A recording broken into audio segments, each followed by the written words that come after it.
Hi everyone, and welcome back to my Foundations of Yoga series. In this episode, we are going to be literally creating a solid and sturdy foundation for you, seated, kneeling, and standing. So beginning in seated position, this is generally how you're going to start a lot of your classes, and you're going to be asked to find a comfortable cross-legged position. So it might just be your regular seated cross-legged position, or for me, I like to take a position called Siddhasana, which I will walk you through. So either way, the goal here is to be steady, sturdy, and planted on both hips evenly. And something to note is if you always sit with one leg in front, it's good to sometimes switch it around. It's going to feel weird, but it's going to help to keep the hips balanced. So to find Siddhasana, I like to use something to sit on to elevate the hips. It makes the pose a little bit more accessible. So I'm going to show it to you from the front, and then I'm going to show it to you from the side. So you come to sit on, in this instance I have a small bolster. You can use a blanket, a rolled up pillow, whatever you happen to have at home. And you sit on the edge of it. So I think I will start by showing it to you from the side. So I'm not sitting way back on it. I'm going to sit right on the edge of it. So it's like a wedge. And then for Siddhasana, you can start with the legs wide. And then you bring one leg in, and the heel is going to line up with the midline of the body, pointed up as best you can. This is going to require some openness in the hip, so you may not be able to get the top of the foot on the mat. You just do your best, but the elevation with your bolster or pillows is what's going to help you here. Then you bring the other leg in. Now, beginning, you can just start with it placed right in front. The heels are aligned and again lined up with the midline of the body and the spine. More advanced version of this pose is actually tucking the foot in and sitting like this. So this is called Siddhasana. This is my favorite seated foundation pose. But again, you can do any seated foundation pose that you like. Generally, these poses not only are used at the beginning of classes for warm-up, but this will be the position you would take for any sort of seated meditation or pranayama work that you do. So next we're going to go to hands and knees. So while it seems like a fairly simple position, there's a lot that really goes into building this foundation, because so much of a yoga class is spent on hands and knees or in positions like down dog, where you're putting weight into the hands and the wrists. So I'm going to start by facing the side, but then I will turn again to face the camera. So from the side, you're coming into this with wrists under your shoulders, knees under your hips. So you don't want to be super wide here and spread out, but you also don't want to get in too close and get weirdly stacked. It's trying to create a nice box. So from this angle, this is what it would look like. Hands under shoulders, knees under hips, into your tabletop pose. From the front, and this is kind of where it gets a little bit more important, is the placement and the spread of the hands. There is a big tendency to put the hands this far apart. I like the hands directly under the shoulders, and you can see that to get my hands directly under my shoulders, that's how close together they are. The other thing I see is hands being turned out, or fingers just not really engaged and just rested. The hands not engaged and they're just placed on the mat. When you do that, you dump all of your weight into the base of your wrists, and that's going to increase wrist pain, which is already something you deal with a lot in yoga because you're putting so much weight on the wrist so often. So the important thing then is to spread the fingers wide.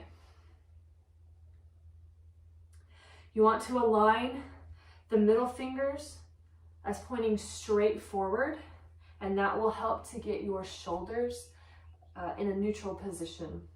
So you spread the fingers wide, and then you gently grip with the fingertips. That takes the weight out of the base of the wrists and more into the knuckles, and then engaging the entire hand rather than just dumping your weight here. So that is one of the most, if not the most crucial part of your kneeling or table position foundation. So again, from this side, you have wrists under shoulders, knees under hips. The fingers are spread. You're gently gripping the mat. Your wrists are underneath in alignment with your shoulders, not too wide, so that from this position, you can lift directly into down dog. There's no adjustment needed. Your foundation and really your distancing is already created for you by your body. And finally, we have standing pose, your standing foundation. So you're not going to be able to see my head. Well, maybe a little bit. I'll scoot towards the back so you can. So there's two ways that you can find your standing foundation. It's either with feet hip width or with feet together. But regardless of which one that you choose to do, and it'll vary why. You might choose hip width if your legs are bigger, or if you're a female and you're pregnant, or just if this feels more solid for you, because if you've never done this before and stood, you might feel really wobbly and unsturdy. And so you want to start here and begin to feel a little bit more solid and grounded. So this pose, this standing foundation pose, is called mountain pose. So I want you to feel like a mountain, feel steady in the pose. But regardless of whether you choose hip width or feet together, the feet are parallel. So this is what I see all the time, is feet splayed. Either splayed when they're hip width, or you bring them together and you bring the heels together, which already splays the feet. It doesn't seem like a big deal, but when it comes to activating and utilizing your hips, especially your hip flexors, training the legs to be straight is going to begin to retrain the muscle activation and start to reduce imbalances originating in the hips and in the glutes that affect the back and all the way down into the knees and the ankles and all the way up to the shoulders. So when your feet are together, that leaves for me about an inch of space between my heels. It's going to be a little bit bio-individual depending on how your feet are made, but everyone's going to have that space there. Then if your feet are hip width, a good gauge, and this will depend on the anatomy of your feet. If your toes are generally straight, then again that second toe, kind of like using your middle finger as a guide, that second toe pointing straight forward will help you to align the legs. When you first start doing this, you might feel like you're doing this because it's going to feel so weird in the hips. That's okay. It'll begin to feel more natural until when you're standing like this, you can like feel the sloppiness in the body and the unactivation in the legs.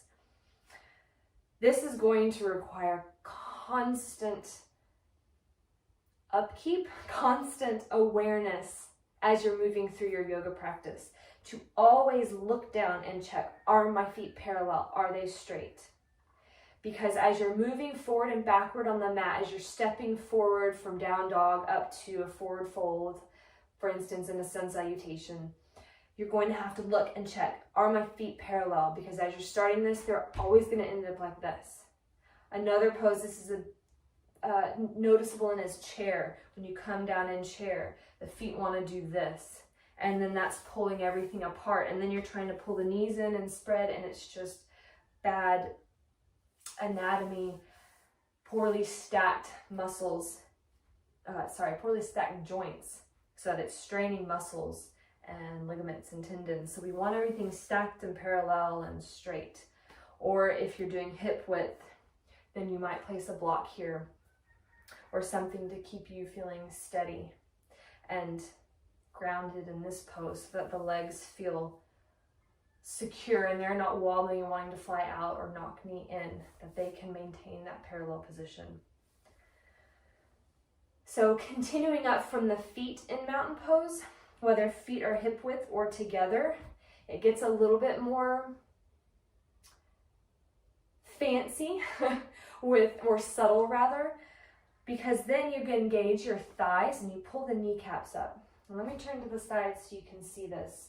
So when you engage your thighs and pull the kneecaps up, the glutes want to start to squeeze too. That wants to, when your glutes squeeze, it wants to roll the hips out.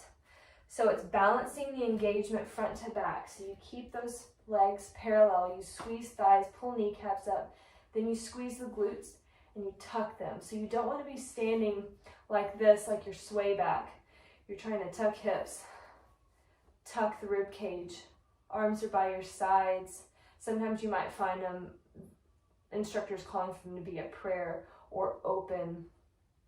But the importance then is in straightening the spine, not projecting the chest forward, but tucking everything in neutral. And then it's a lifting up through the top of the head, chin slightly coming in. I see this a lot. People get really unlifted and they're feeling it, but then they're lifting the chin. So you've got to tuck that chin back so that the spine stays aligned, because it's a lifting up. If you can't see, it's a lifting up through the top of the head, not through the forehead. So you lift up, arms by your sides, squeezing here. And if you watch the Bandhas episode, you're squeezing the pelvic floor, you're squeezing the belly button in and up.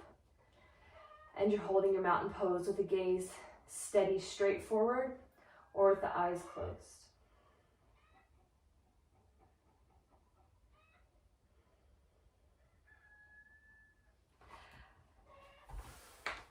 So thank you for joining me for this episode on creating a firm physical foundation in your practice.